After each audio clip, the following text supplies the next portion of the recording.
tuned to yesterday, delivering programs from radio's golden age. I'm your host, Mark Lavonier. Welcome to this hour of horror.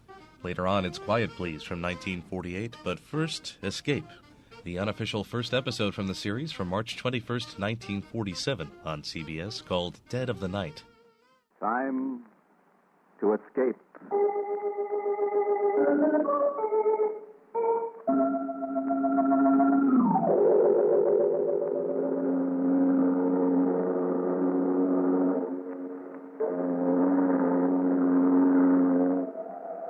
Escape from now, from here, from yourself. Columbia invites you to voyage into the realms of the imagination. Each week we present adventures of men and women who escape into the misty land between the credible and the incredible. Tonight's story of escape tells of a dummy with a wooden head and wooden arms and even a wooden heart who served a master until one day this master heard him say, "I've had enough of you. I don't need you anymore."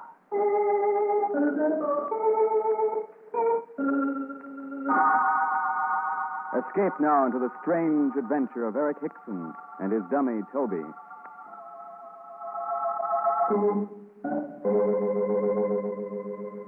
This is a story told backstage in many an English music hall and London cabaret when the performers are sitting around waiting to go on, or when they finish their evening show. Nobody ever knew very much about Eric Hickson, so many of the turns had played on bills with him. Mostly small-time acts, for it was only at the end of a long, difficult trail that Hickson reached the fashionable West End. It was the night after Hickson's opening at the Kit Kat Club. The act which preceded his was just finishing. But instead of taking his position in the wings, Hickson was still sitting in his dressing room. On his knee was his partner, Toby, a small wooden ventriloquist dummy with a painted face. I say, Hickson, what's holding you up? You're on in a minute. Are we? Of course you are. We've got a splendid house out there, and I want to introduce you. Wait, Bigelow. Well? We can't go on. What? We can't. It's quite impossible. What nonsense is this? You hear the dances are going on. It's You follow Toby, them. Bigelow. Toby. He refuses to talk. Toby, your dummy? Yes, I can't get a word out of him. Hickson, what is this? A rib? Certainly not. Well, you're a ventriloquist, aren't you? At least you were last night. Let the customers talk and hold hands. Huh? The stage is just as empty and we're on it. Toby. Hickson, what the devil are you up to? Go on, Bigelow. Get out there and tell them we're not appearing. So your dummy won't talk, won't he? It's the very first time he's spoken all evening, I swear it. Who'd want to say anything ever again after those reviews we got on our opening last night? He knows he's beyond his depth here, Bigelow. He's frightened. Stop this gagging. Of all nights when you should want to be particularly good, with Mel Baxter in the house. Mel Baxter, the American ventriloquist? Yes, the star of the American Wireless. And he married that gorgeous blonde in his last picture. Yes, she's with him at the table out there. What? Oh, what kind of nonsense am I talking to this dummy? Dummy yourself. Go on, big mouth. Get out there and introduce us. I want to see Mel Baxter.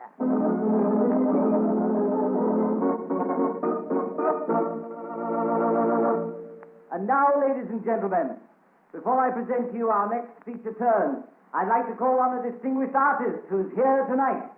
You've all heard him on the American Wireless and seen him in the American cinema. Mel Baxter. Stand up, Mel. Stand up and enjoy that well-known Kit Kat hospitality. Oh, you very, very nice people. Thank you. Thank you. Always nice to visit London. And isn't that charming lady with you, Mrs. Baxter? That's right. Stand up and take a bow, baby. Hello, everybody. Thank you, Mrs. Baxter. Oh, Mel, did you bring your little pal, Muggsy Martin, along on this trip? No, I didn't. The little toothpick gets seasick. Oh, what a pity. Yeah, it is. He says every time he sees me, he gets seasick. Well, that gag's aged in the wood, but so's Muggsy. Well, I'm sure Mrs. Baxter is a much pleasanter burden on your knee, Mel. Thanks ever so much, and have fun. And now, ladies and gentlemen, I want to bring on an act that should make our American visitor feel lonesome for the missing Muggsy Martin. Our own British ventriloquist, Eric Hickson, and his talking timber, Toby!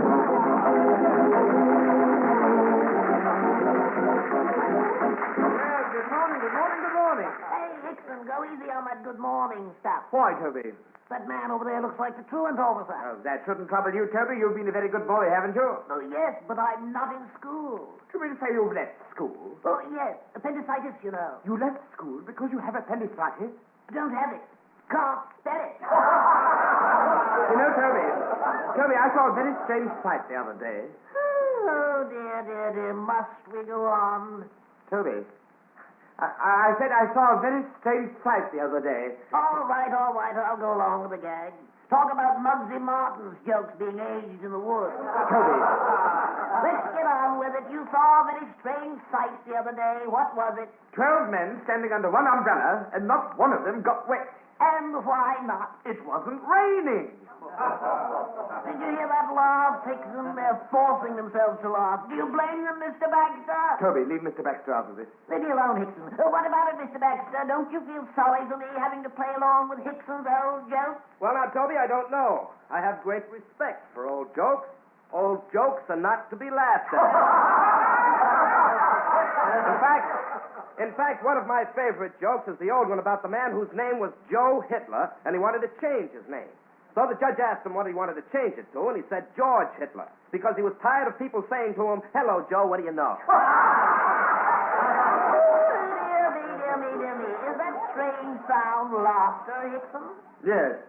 Thank you very much for your valuable contribution, Mr. Baxter. Oh, not at all, Mr. Hickson. I was just standing here with 11 other guys waiting for you to borrow another umbrella. I suppose all your gags are original, Mr. Baxter. But of course, it's a gift. Now, I've no doubt that you hang up your stockings for them every Christmas. Sure, and I always get sock gags.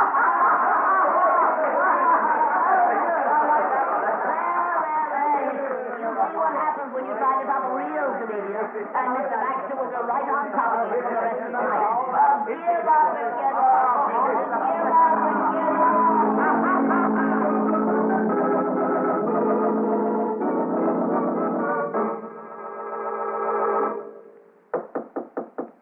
Anyone in there? Who is it? No, Baxter, Hickson. Mr. Baxter. Well, How do you do? Mind if we come in for a minute? all right. If you like. This is my wife, honey, Mr. Hickson. Mrs. Baxter. Hello, Mr. Hickson. Won't you sit down? Just throw that dressing gown on the floor. Oh, thanks. Well, so this is your boy, huh? Nice carving job. I'm very handsome. Don't you think so, Mrs. Baxter? You're a dream man, Toby. Who made him for you? Don't put your hands on him. Oh, I'm sorry. Haven't you done enough damage tonight? Oh, now look, Hickson. You asked for it out there. I asked for nothing. It was Toby. Got me into that. Toby. Oh, now, Toby, aren't you ashamed? I asked you not to touch him. Mr. Hickson, you don't think Mel would steal him, do you? I can take no chances. Well, you sure take him seriously, don't you? Well, relax. I do all right with Muggsy, my own dummy. So I've heard. Yes. And you sure surprised me with that little act out front. Your own part in it surprised me. My part? Well, you wanted some kind of comeback, didn't you? You asked for it, Mr. You needn't Hickson. explain anything. You see, Mr. Baxter, Hickson's attitude requires a certain amount of sympathy. He's quite aware he's not our equal. Oh, now, Keep look. quiet, Toby. Mr. Baxter, just why did you come to my dressing room? Well, professional courtesy. If you've come here to make some sort of a bargain to buy Toby, it's no use. You can never have him. Now, wait, Hickson. Yes, wait, Hickson. I won't have it, Toby. Never, never. Whatever the Baxters have to say to me is my affair. Why don't you pretend you're a gentleman and make a graceful exit? Oh, really? Toby, if you're trying to make me look ridiculous... I'm succeeding. Yes, I know. Now go on over behind the screen and get your makeup off. Very well. But I warn you. Seen it? Pay no attention to him, Mrs. Baxter. Mel, I don't understand. This fellow's amazing. Oh, not at all. He's stupid, really. Constantly interfering in my affairs. Mrs. Baxter, now that we're alone, may I tell you something? Something I'm sure you've heard before. Well, what is it, Toby? You're very beautiful. I'm very fond of you, Mrs. Baxter. And whatever Hickson thinks, you're really a very nice woman. Oh, now, look here. Mel, I don't like this. Hickson. Yes? Come out here. Well, what is it? Just how far do you want to carry a gag? A gag? Either you apologize to my wife... Apologize for what? Really, Mr. Baxter, I don't know what you're talking about. Mel, let's leave. You're not going to leave me, are you, Mrs. Baxter? Please don't. Oh, you're a very funny guy, Hickson. Take me with you, Mr. Baxter. I just want to be near her. If you're afraid I'll make love to her, you needn't worry. I will. Okay, Hickson, you asked for it. No, Mel. Don't hit him. Don't hit him. Oh, Mel. Mel, why did you do it? Here now. Well, what's going on? I don't know what's eating this guy. A gag's a gag, but he doesn't know when to stop. He looks a bit done in. Well, he had it coming to him. Glad he didn't break the dummy when he fell. Yes, that would have been a shame. He's such a cute little fella. Oh, and you do care what happens to me. I love you, Mrs. Baxter. I love you.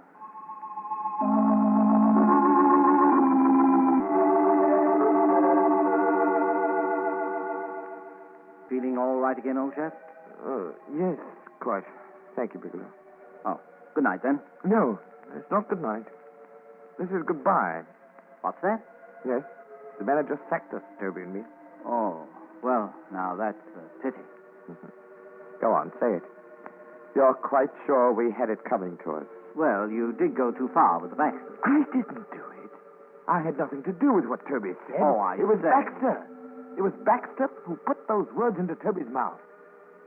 He's trying to steal him from me. Oh, now see here. It took us 15 years to make the Kit Kat. And we had only 2 nights here. You just think what Toby and I have done together. We've fought our way to the very top. After years of cheap, dirty music halls. Starving. Out at the elbow. Oh, you know what it's like, Bigelow. Always trying to perfect the act. Toby's a partner anyone would want. And Baxter's no exception. All right, old boy. Then you better take good care of Toby. No, never fear. Oh, never fear. I shall. He's locked in my dressing room right now, and tonight and every other night we are going to sleep behind locked doors until Mel Baxter leaves London.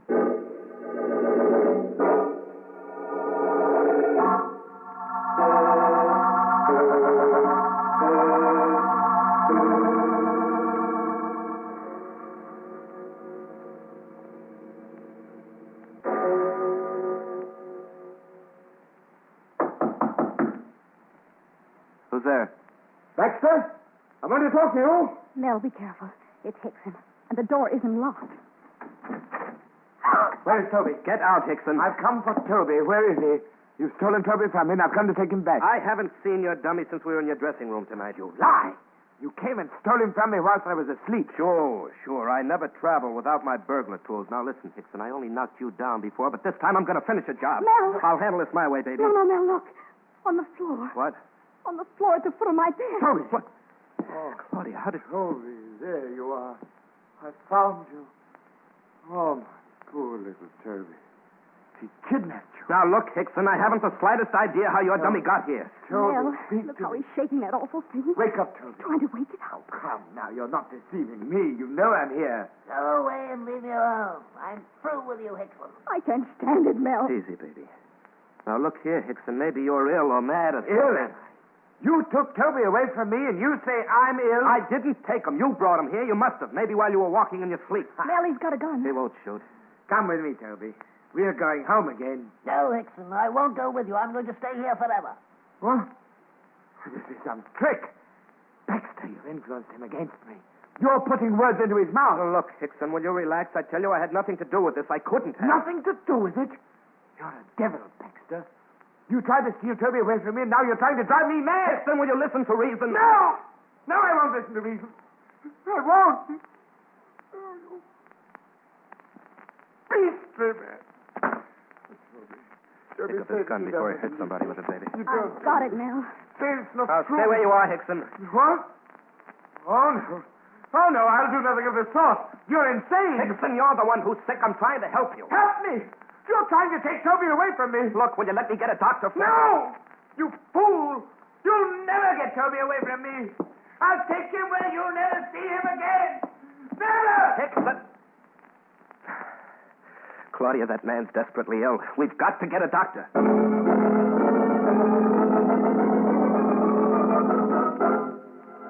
I suppose we should have called the cops, Doctor, but Well, Hickson's in the profession, and if he's sick, we'd rather have a doctor look after him. I appreciate your sentiments, Mr. Baxter.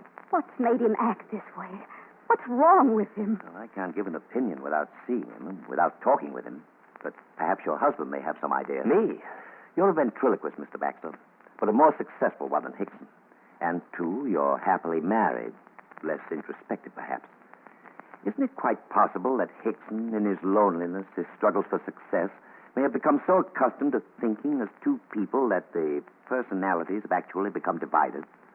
Why, I don't know. Yeah, I can see how that might happen. You mean he thinks he's two people? No, Mrs. Baxter, he doesn't think he's two people. It's possible he doesn't know these personalities have become divided. That Toby now might be said to live within Hickson without Hickson's knowing. And Then what's going to happen to him? well, it's something he'll have to fight out within himself. If we can keep the dummy away from him, he may recover. Oh, but, Doctor, he took it with him. And we've no time to lose. Where does he live? Have you any idea? No, but I can find out. Well, then we'd better go at once. He must be separated from that dummy.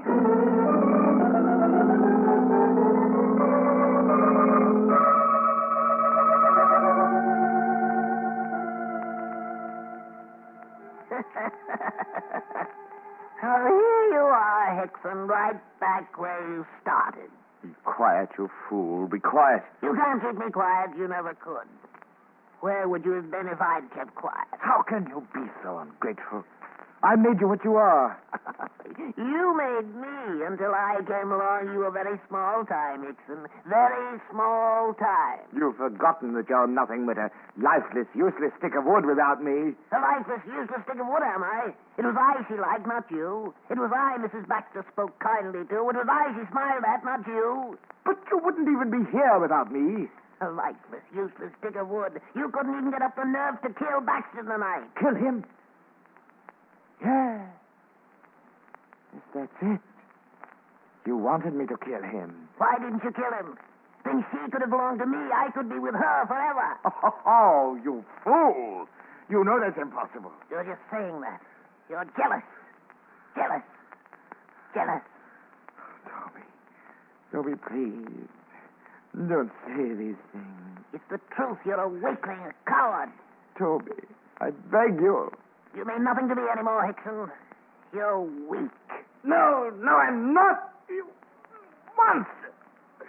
Oh, it's more than the mind can bear. I can't stand it. I've got to get rid of you. I'll kill you. I'll destroy you. Hickson, take your hands off me. I'm through with you. Take your hands off me. No, I'll kill you. You vulgar little beast. Excellent. Stop. Die, you monster. Break your head. Tell me this. What? Tell me. No. Now, talk back. You little monster. You'll die, you hear? Now tell me I'm weak. You can't kill me, Hickson. No matter how you try, you can't kill me. You're still a failure. I'll show you who's a failure.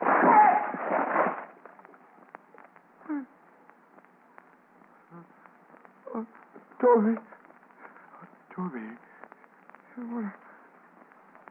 What have I done? Toby, I never meant to. Answer me, Toby.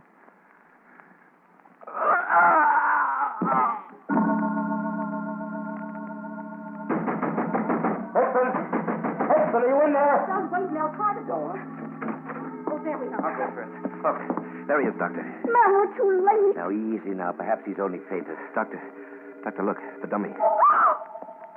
Smashed to bits. I can't believe it's real. Easy, honey, take it easy. Hickson's breathing. He's just out for a minute. Oh, Mel. What'll happen when he comes to? And he realizes what he's done to Toby. Oh, how are you, Hickson? Steady now. You're coming around all right. There you see, honey, he's all right. He's opening his eyes. Now, don't try to sit up, Hickson. Just lie back and be still for a moment. He's looking for Toby.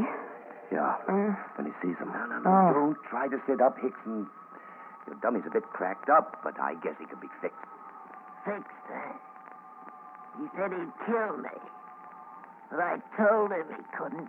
Mel. Doctor, it's Hickson speaking in Toby's voice. He said he'd kill me. As if he could, Mr. Baxter. Doctor, what about Hickson? Hickson himself. I've never seen anything like this. Oh, Hickson, speak up, man. Quick, Baxter, put that dummy together again. He's pretty badly I don't care. Hold him together if you have to. I'll do what I can. What good would it do, Doctor? It's our one chance to help this man. See, Hickson? Here's Toby. See, he's all right. Here he is. Hickson won't appreciate what you're doing, Mr. Baxter. Now you're giving me... Back to him. He thought you were trying to steal me away from him. Mr. Hickson. Huh? Oh. Yeah, it's you, Mrs. Baxter.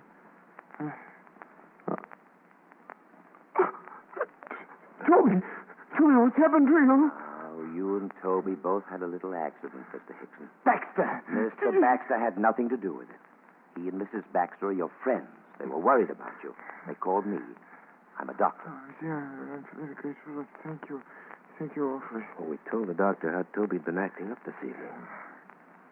Oh, yes. And now I remember. Yes, you were a very bad boy, Toby. You said so many things that I didn't put into your mouth. You can't go on like this, you know. If the act's to succeed, you ruined us tonight, Toby. It's going to be a long, hard fight to get back. I'm not really angry with you, Hickson. I'm glad. We are dependent on each other, Toby. You know that. Promise me you'll behave from now on. Promise you won't say anything I don't put into your mouth. I promise. But still, I can have my own ideas.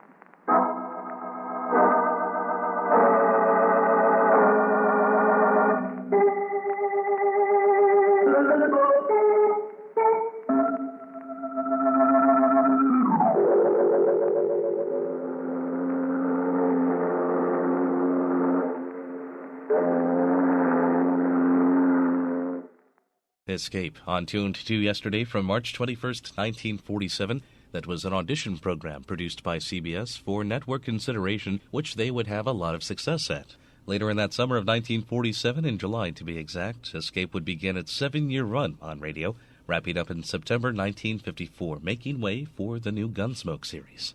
This is an hour of horror on Tuned to yesterday. I'm your host, Mark Lavonier. Now time for a broadcast of Quiet Please called Clarissa, a Mutual Broadcasting System episode from April 19th, 1948. Quiet, please. Quiet, please.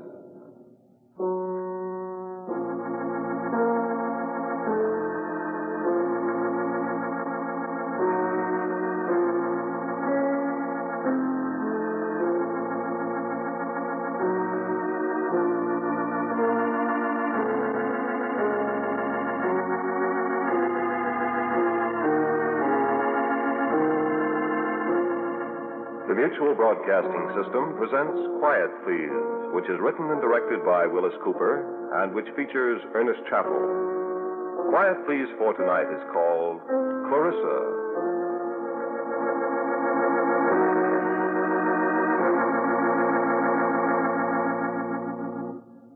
No. He was dead before the fire started. I've told you that a dozen times. No, I can't prove it, of course not. You'll just have to believe me. Take my word for it. I can't prove he was dead. You can't prove he wasn't. And anyway, what difference does it make? Now, I'm sorry. I can't hear you very well.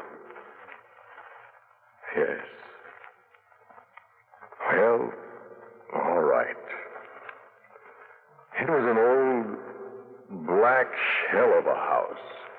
A house that has lived too long. A house where the floors groaned in pain at night, where the windows shuddered at the gentlest touch of the wind. where door latches suddenly gave up their grip and let the night come sniffing into the house to paw at your eyes and wake you to the other silences that lay around you. It was never warm there. In the winter, old Heinz kept a fire going in the fireplace in the old sitting room, but the logs were scrawny and the draft was bad. And the flames seemed to grudge us their warmth so that we shivered all through the day. We're glad when night came and we could escape to the meager comfort of the drafty bedrooms. And in the summer, there was a dampness about the place. An unhealthy clamminess drifted from the walls and stirred uneasily among the ancient smells of decay that clung to the place. Well, I suppose you could call old Heinz a character. You said you didn't know him? An immigrant from the Rhineland sometime in the early 70s. That would make him, let me see, how old? Ich war im Rheinland geboren, in der Jahrzeit 1862. That's right, 1862. He was an old man, but he never appeared old. You might have taken him for a vigorous man of 60. His hair and his scraggly mustache were jet black. I suspect he dyed them regularly. And his blue eyes seemed as keen as those of a boy of 18. And he'd never been away from the house for a single night, he used to say, from the day he bought it and moved into it in 1888. And it was an old house then. Yes, I spent some very dreary days and nights in that house. What? I couldn't afford a better place to live. No, people don't go to live in a haunted house if they can find another place, you know.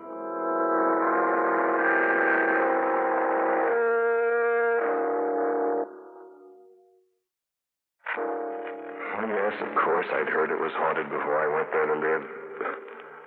Do you believe in haunted houses? No, neither did I, of course. Well, I agree, it did look like a haunted house. I've told you about the sounds in the night.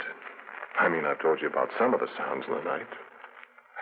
Yes, of course, there were other sounds. Well, please, let me tell it my own way. Well, Clarissa, for instance. Clarissa in particular. Clarissa above everything else.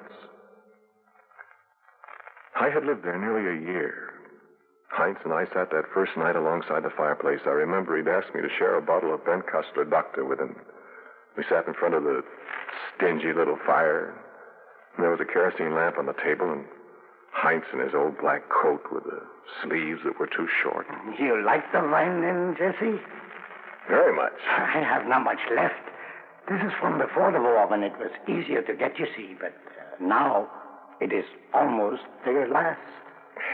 You shouldn't be so generous with it, Heinz. Oh, no. Good wine always schmeckt besser, wenn with a friend you drink it, nicht wahr?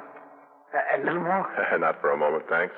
Yes, to sit by the fire and look down into the coals and see images of the things past, and drink wine and see the images grow clearer. It is good in the old age. You've lived here alone for a long time? Yeah, for a long time. Long time. I'm used to it. Used to the nights and the little fire and the silences. Yes.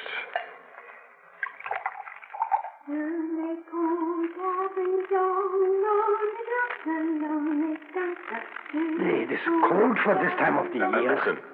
What's the Rose? Oh, I thought I heard someone singing. So? Did you hear anything? It is Clarissa. What did you say? Clarissa, my daughter. Oh, I didn't know you had a daughter, Heinz. Yes. Willst du more wine? No, thanks. I haven't seen her around. No. Well, is she... Excuse me, Heinz. You will forgive me, Jesse. She's a child. I do not wish you to be bothered. Why, she wouldn't bother me, Heinz. I like children. There's enough left here in the bottle for one more for each of us, huh? Thank you, Heinz. And jetzt, schlaf wohl. And I drank the last of the wine with the old man. And then I climbed the creaking stairs to the dreary little room, carrying the kerosene lamp in one hand and casting fabulous shadows on the peeling wallpaper. Seeing the ancient plush-covered rocking chair nodding away at me as I entered the room, as if a startled occupant had suddenly deserted it at the sound of my footsteps on the stairs.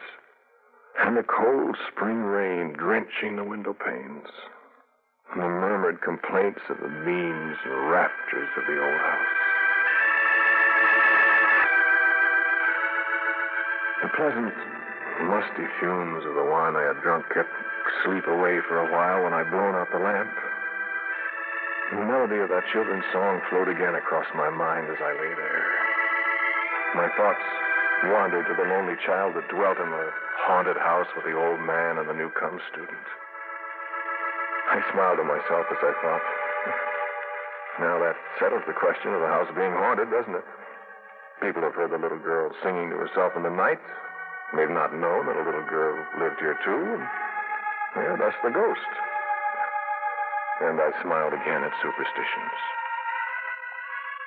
And another idle thought struck me. I wondered at the child's age. 10 or 12 years old by the sound of her voice. And somewhere in the back of my drowsy mind, I seem to remember that Heinz had told me Helena, his wife, had died. When was it the year of the San Francisco earthquake? Well, that would be 1906. That would be 42 years ago. And this was a child of 10 or 12. I must have been mistaken. I was getting sleepy. The wine, the rain.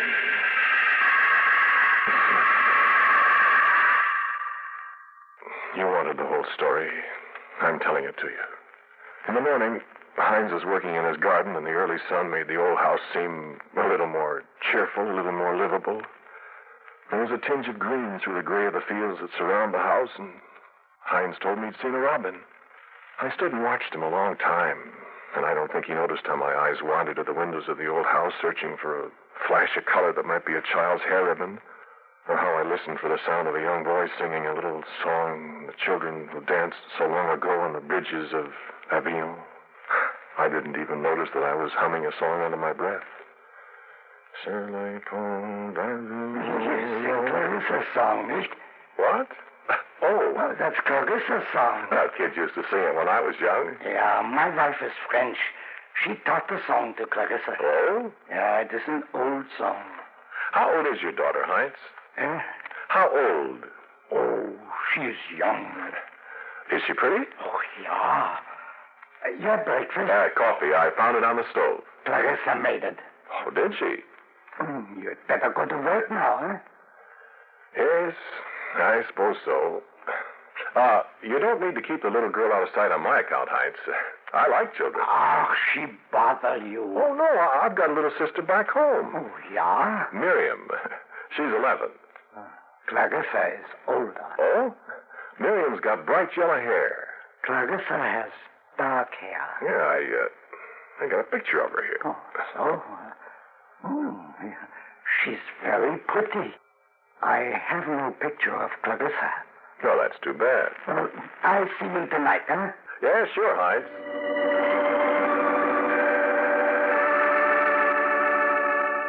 I should have let the thing drop then and there.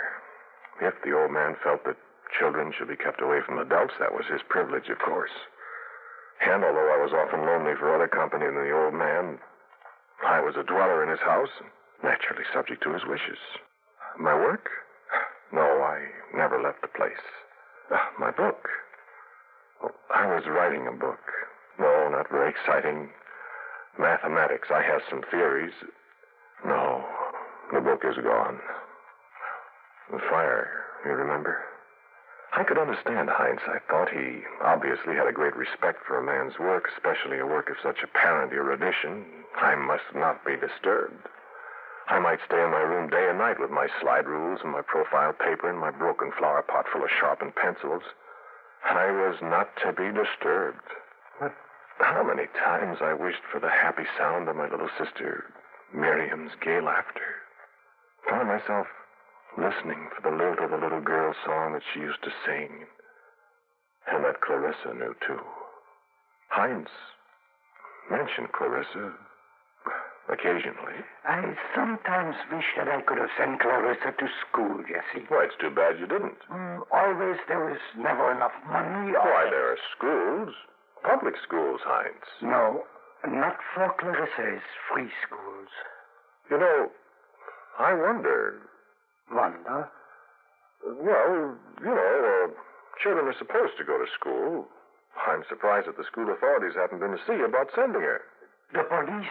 Oh, no, not the police. But there are laws about schools. I mean, you might find yourself in trouble if they discover you have a daughter of school age. They will come here? Well, if they find out. Jesse, you will not tell. Well, look here, Heinz. You're not being fair to the child. Oh, yes. No, really, I mean it. Hasn't she ever been to school? Well, I teach her a little. Well, Heinz, it's none of my business. But you're doing her a very serious harm. No. Listen, Jesse. You don't tell anybody about her. Well, I don't know, Heinz. If they come and ask me... Jesse, listen. I tell you something. Well? Clarissa can't go to school. Well, why not? I told you it doesn't cost anything. It is not that. Well, then? She's not well. Oh, I'm sorry, Heinz. Look, would you like it if I gave her a little of my time and taught her some of the elementary... No, please, don't. Well, I'd be glad to. No. Well, have it your way, Heinz. I don't mean to intrude on your affairs, but after all, a child... I'm sorry, Jesse. I thank you, but no. All right.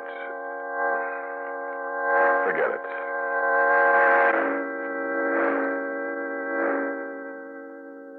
But I couldn't forget it. A kindly old man. Yes, he was kindly. And a sick child who had never seen the inside of a schoolroom, who was growing up to become, well, what? In an ancient, moldering house, a house that had lived too long, alone with a father born 86 years ago. Alone at night in the darkness with the house, grumbling and complaining around me. I thought about the plight of the child. Sometimes I could hear her song far away somewhere in the dank recesses of that crumbling house. And my thoughts revolved again about this mystery. Heinz said she was not well. Heinz would not allow her to appear. Was Clarissa some misshapen monster child that she must be pent up and never see the sun? Was she... I detest mysteries of that kind. I love the good, clean mysteries of abscissa and ordinate, the logarithm and antilogarithm, of the calculus and the grand old theorems devised by the ancients. But the fascinating mysteries of the human mind and of human behavior are alien to me. They're my hate. And my thoughts crept further and further away from the 10 numbers as doubt and speculation about the child laid hold of my mind. In the night, how often I heard her sobs, I thought, sometimes close outside my door. And yet when I opened the door, there was nothing. And old Heinz grew more and more taciturn. He never spoke of his daughter. He seemed to avoid me by day and to disappear by night. But the summer came then, and the fall, and winter. My book was going badly, and my thoughts wandered. I must leave this place, I thought, or find out this mystery. And again I asked the old man if there was not something I might do for this pathetic child, this invisible, haunting voice. No, Jesse. There is nothing you could do. But Christmas is coming, Heinz. What can I get her for a Christmas? No, why not, Jesse? What? My Helene. She died on the eve of Christmas. But Heinz, you owe it to the child. No. Let us not speak of it again. But to me, the thought of Christmas passing by this child was unspeakable. I determined that if the old man would do nothing about it, I would. You know, I had little money, and there was so little I could do. But I did come into the town here, and I found a toy for her. I found one I could afford. A little, woolly white lamb with black buttons for eyes and a blue silk ribbon about its neck and a gay little blue flower in its mouth. I hung a little card about its neck that said, Merry Christmas to Clarissa.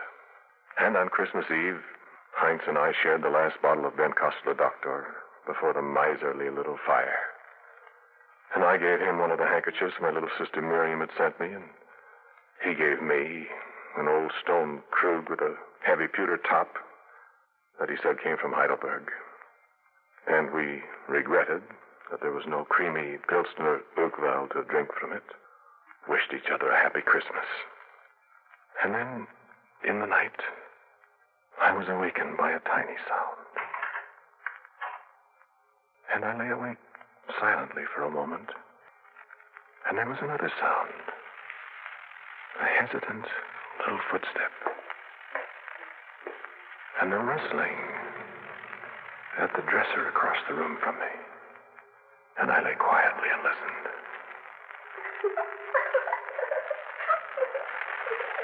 Is that you, Clarissa? Is that you, Clarissa? Do you like it? Good.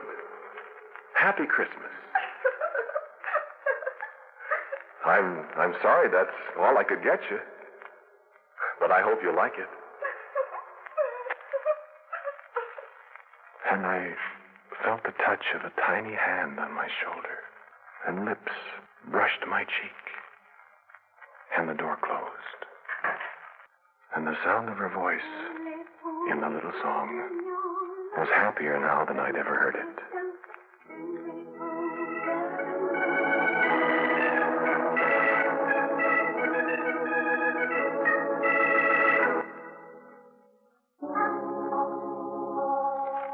And so I knew at last that Clarissa was not a ghost, but a living person.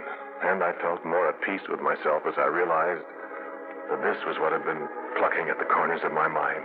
And I was happy now that I knew she really lived, that I was not living in the midst of fantasy. I had wondered what Heinz would say. He was perfectly natural about it. It was good of you, Jesse. Good? What? To find a gift for Clarissa. Oh, did she like it? Well, I'm glad. She asked me to say Dankeschön to you. Then I say, Bitteschön. It is good. You're a kind person, Jesse. I wish it could have been more. Oh, it is a very rich gift. Never has she had such a thing. Is she going to have Christmas dinner with us, Heinz? No. So, I had won a little victory in this conflict with the darkness. But I was to go no further. I asked Heinz about her. Heinz answered shortly. I suggested that a birthday gift might be in order if I only knew her birthday. I proposed writing to my own sister and begging her for outworn storybooks that Clarissa might read, even if she must stay aloof from the rest of the house. Heinz did not reply. Everything was as it had always been, so long as the name of Clarissa was not mentioned. But when it came in the late spring, when it was cold and windy again, and the raw snow pelted against the windows and the whole house shivered, I heard her crying again in the night. And there was a quality in her voice this time that brought me out of the bed and into the hall. I called in alarm. Clarissa! I stepped back into my room and lit the kerosene lamp. And as I stepped out again toward the hallway, Heinz confronted me. Was machen Sie, Jesse? Why, can't you hear her, Heinz? Something's wrong. She's sick. No, go back by your room, Jesse. Oh, but Heinz... No, bitte, Jesse. Go back. Now, Heinz, listen to me. Something's awfully wrong with that child, and I will take care of her, Jesse. Please, Heinz. In your room. Now, see here, I take care of my own, mein Herr. Heinz.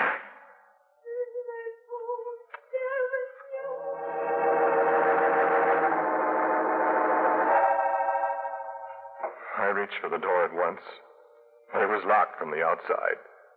And I beat on it and stormed at it in the cold. But for once it held. I screamed at the father, threatening every kind of vengeance on him, till at last I suddenly realized that I was being hysterically silly. In the silence, I could hear nothing but the moan of the wind around the rusty cornices of the house and the hiss of snowflakes against the window.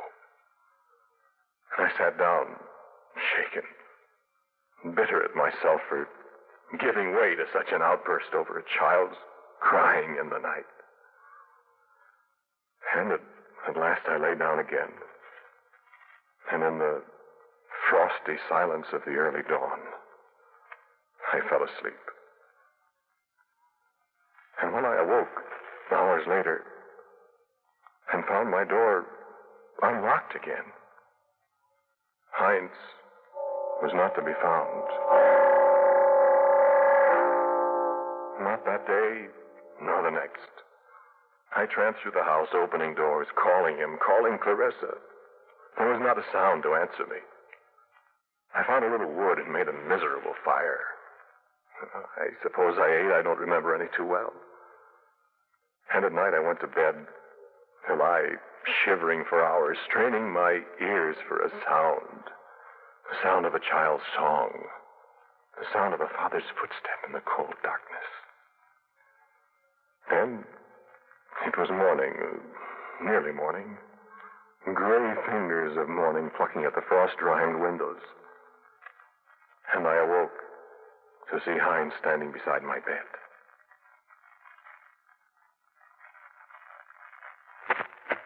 In the 2 days, he seemed to have aged 20 years. He was an old, old man. He spoke to me. Jesse, my friend. What's the matter, Heinz? No much matter, Jesse. I am dying. Heinz! It is finished now, Jesse. Alles ist vorüber. Well, here, sit down. No. Hear me. See, the key to Clarissa's room. You take it. Oh, is she all right? Heinz! Too late for me now. Go. Clarissa's room. Do what is to be done. I lifted him to the bed. I bent over him. I listened for his heart. There was no sound. Heinz was dead. Yes, just as I told you before, he died. He died there in my room, yes. What? Oh, yes. In the little half-light, I found the kerosene lamp and I lit it. I took the key from the floor where he dropped it. No. I found the room very easily. It was at the far end of the hall. I called. Clarissa? Clarissa! And there was no answer. So I unlocked the door.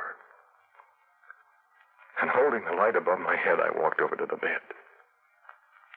And there, lying on the bed, dressed in a pinafore that might have come out of a 10-year-old drawing in Alice in Wonderland,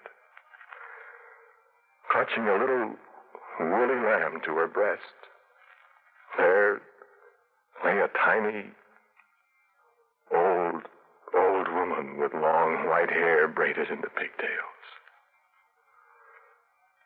Clarissa. And I knew why I hadn't heard the little song for 2 days. And so when the lamp dropped out of my hand and the flames started licking around the dry-as-dust draperies and the fragile old oaken boards in the floor, I turned and went out of the house. Well, what else was there to do? The house had lived too long. And so had the father and daughter who dwelt there.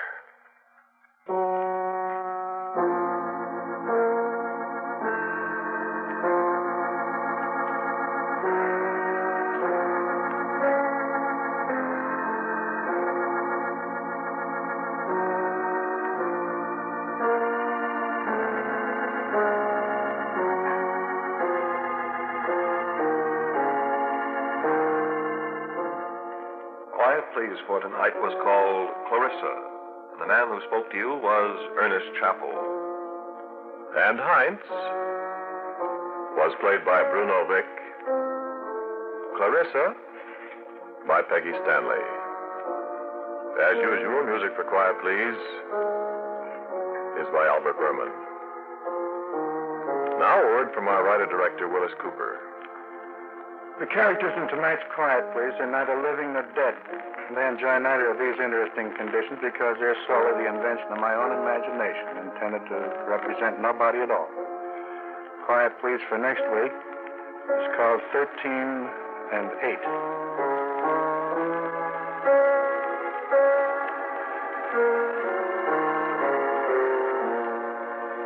And so, until next week at the same time, I am quietly yours, Ernest Chappell. Quiet Please comes to you from New York. This is the world's largest network, serving more than 450 radio stations, the Mutual Broadcasting System. Quiet Please, on Tuned to Yesterday from the 19th of April, 1948 on Mutual, wrapping up this hour of horror on Tuned to Yesterday. Be sure to be with us next time for more great programs from radio's past. Until our next hour together, I'm Mark Lavonier. Thanks for tuning in.